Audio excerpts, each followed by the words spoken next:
surreal to me.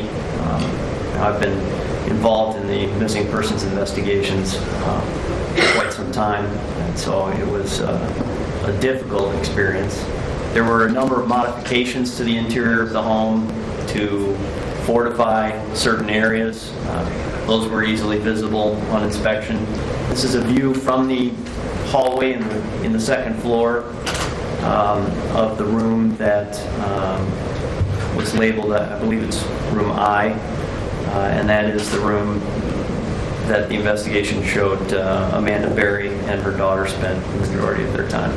The door had obviously been modified by the picture here. There's a handle on the outside that's screwed in.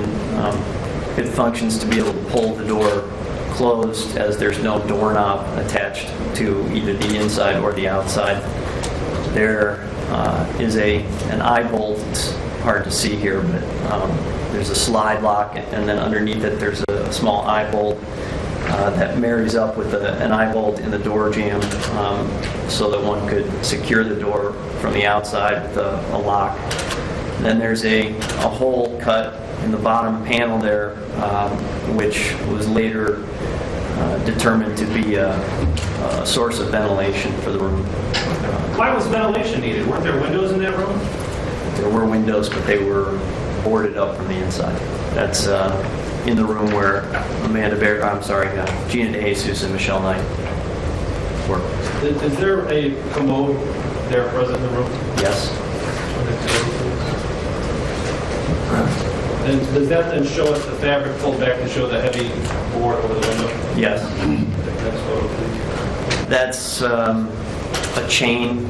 It's in the room that Gina DeJesus and Michelle Knight share. We're in the basement. There's two things I'd like you to talk about in this photo. It's 10AA. The center pole and that rearmost washing machine. Why would they have significance? Well, again, the pole is what the investigation has shown was used to restrain the women in the early stages of captivity. And the washing machine at the far end, a significant amount of cash was found sequestered in the washing machine. This item here, this light brown wig, is that bear significance to the investigation? Yes. In what manner? The investigation showed that in the limited number of times that some of the survivors were allowed outside, they were instructed to wear a wig or a wig and multiple other elements of disguise.